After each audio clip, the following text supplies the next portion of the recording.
मैथाण गांव की अमरबाई। श्री स्वामीनारायण संप्रदाय के इतिहास में ऐसे स्त्री भक्त रत्न हुए हैं जिनकी मिसाल कहीं और नहीं मिलती। कोई मायके से निकलकर प्रभु के लिए समर्पित हो जाता है, तो कोई श्रीहरि के कहे बिना ही पति पत्नी के रिश्ते को भाई बहन के रिश्ते में बदल देती है। किसी ने तो इतनी कठोर तपस्या स्वीकार की कि यदि अनजाने में भी पति पत्नी एक दूसरे को स्पर्श कर ले तो उपवास तक कर लेती थी। ऐसी ही एक कथा है मैथाण गांव की शादीशुदा अमरबाई की। अमरबाई के पिता देवशंकर भाई एक बार हलवद गए थे। वहाँ विप्र शिवराम जानी के घर गए। वहाँ उन्हें श्री स्वामीनारायण भगवान के सुंदर दर्शन हुए और सत्संग का रंग चढ़ गया। धीरे धीरे सत्संग का प्रभाव उनके पूरे परिवार में फैल गया। अमरबाई उस समय छोटी थी, लेकिन पहली बार श्रीहरि के दर्शन से ही उनका मन भगवान में रम गया था। समय बीतता गया, अमरबाई विवाह योग्य हो गई। मैथाण गांव के ही सत्संगी विप्र युवक गोविंद राम से उनका विवाह हुआ। गोविंद राम की पहचान हलवद के शिवराम भाई जानी, वढवाण के तुलसीभाई दवे और भीमभाई पंड्या जैसे निष्कलंक सत्संगियों से थी। विवाह के बाद अमरबाई दुल्हन बनकर अपने ससुराल लौटी। संयोगवश उस समय श्रीजी महाराज स्वयं मैथाण पधारे हुए थे। विवाह की रस्में पूरी करके जब दुल्हा दुल्हन घर लौटे तो गोविंद राम ने कहा, आज हमारे गांव में महाराज पधारे हैं, तो हमें गृह प्रवेश के पहले उनके दर्शन कर आशीर्वाद लेना चाहिए। माँ और बाकी सत्संगियों को यह बात बहुत पसंद आई। श्रीहरि उस समय दरबार पूंजाभाई बापू के यहाँ विराजमान थे।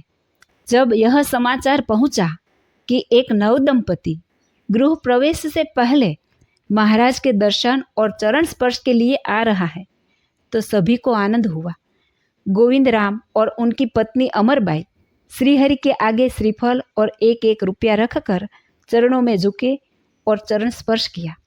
श्री जी महाराज ने दोनों को देखकर मुस्कुराते हुए कहा, वाह, यह भाई बहन की जोड़ी कितनी सुंदर लग रही है।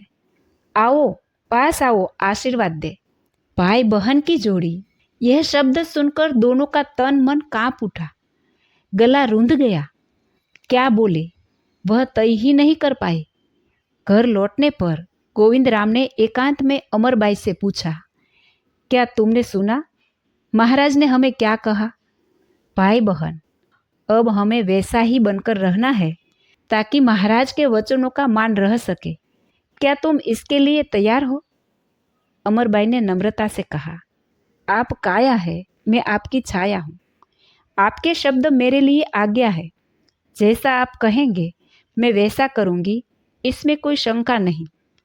गोविंद राम अमरबाई की समझदारी से बहुत प्रसन्न हुए। पहली रात से ही दोनों ने अपने आसन अलग कर लिए और प्रभु स्मरण में सोने लगे। स्वामीनारायण भगवान तो अंतर्यामी थे, सब जानते थे। मुक्तानंद स्वामी ने महाराज से पूछा, प्रभु, आज आपने जो नवदंपति को भाई बहन कहा, क्या वे सचमुच वैसे ही रहेंगे? महाराज ने मुस्कुराकर कहा, हम तो इन दोनों को जीवों को पहचानते हैं। उन्होंने हमारे वचनों को पूरा करने में देर नहीं की। लोक दृष्टि में वे पति पत्नी है, लेकिन जीवन जीने की शैली त्यागियों जैसी है। पत्नी अमरबाई ने सौभाग्य चिन्ह और साज सज्जा बनाए रखे, लेकिन जीवन संयम का अपनाया। घर में किसी को कोई आभास तक नहीं होने दिया।